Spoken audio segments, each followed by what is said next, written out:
Hey guys, before we get started, I'd just like to say thanks to Sony Pictures for inviting us to participate in this sponsored Spider-Man suit DIY build challenge. I'd like to introduce you to a good friend of ours, Adam. He was one of the art directors on Light of Hope. Hey guys, my name's Adam, and while Rita and Donnie are working on Light of Hope, I'll be taking the lead on the Spider-Man challenge. One thing that Sony tasked us with was making our own version of a DIY outfit that's going to be inspired by the one Peter makes in Spider-Man Homecoming.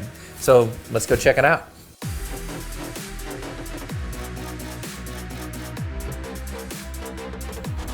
We wanted to do a Spider-Man concept that felt new, but at the same time had cues to classic iterations of him.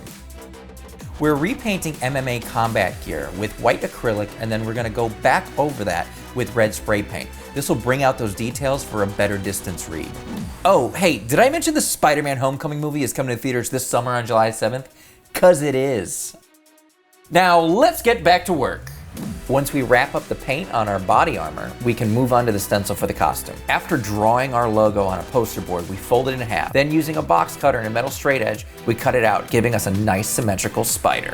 Now that we're at the point we're watching paint dry, it's time to head over to YouTube Space LA for the rest of our build. How you guys doing? My name is Adam Milicevic from Robot Underdog, and I'm joined by Ruben and Kenny, and we are here at the YouTube Space in this really cool Spider-Man Homecoming workshop.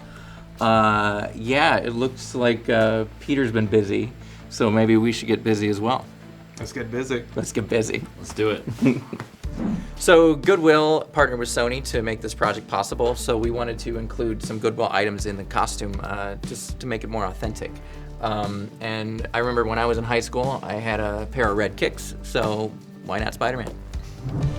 Okay, so we have a few items that we prepared over the past couple days that just need to be decked out a little more and polished. So first things first is we have various pieces of armor and a tire that just needs a little bit of a touch of webbing, if you will. And Ruben, if you could handle that.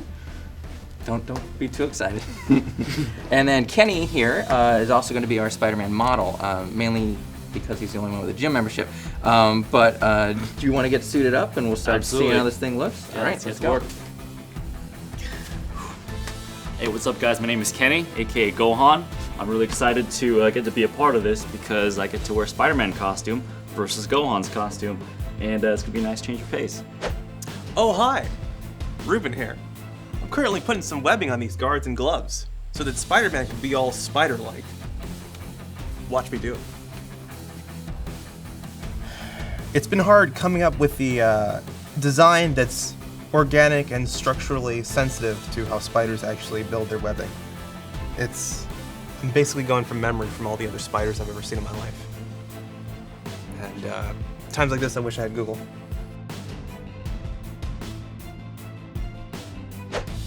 So we got Kenny in our Spider-Man top, and we're going for sort of like a subdued kind of web thing, little inspired by the Scarlet Spider, if you know old school classic Spider-Man.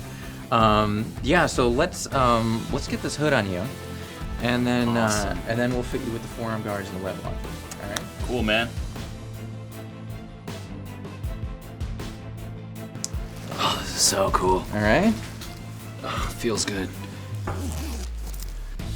So for the spandex webbing, what we did is, if I can have you turn this way, Kenny, I actually put the whole thing on a mannequin so I knew exactly how the web was going to lay out once it was on Kenny's body.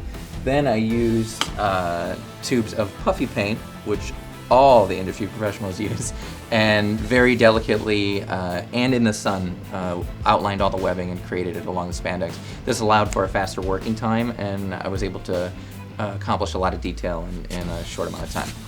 And then for the front here, what we did is cut out a Spider-Man stencil, and then I hit it with metallic spray paint, hit it with white acrylic, which gave it this texture, and then I hit it with red spray paint again, which sealed everything in. Then just to punch it up, outline the whole thing with puffy paint, just give it a little bit of dimensionality and sort of like a more of a graphic look, so it would punch on camera, and now he's almost Spider-Man. That is so cool.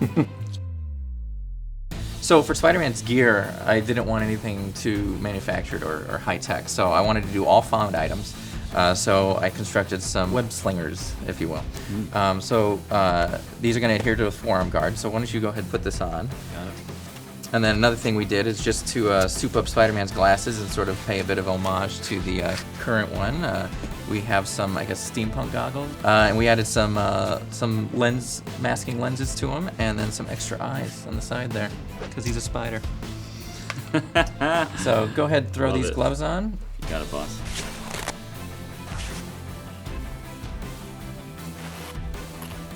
So hopefully it doesn't fall apart. I should sew that on a little bit.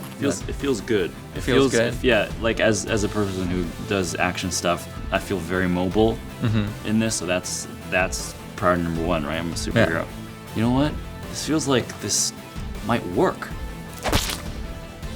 So as we finish up the costume here, be sure to check out the future video brought to you by Sony, where we will reveal our Crimson Spider in his full glory.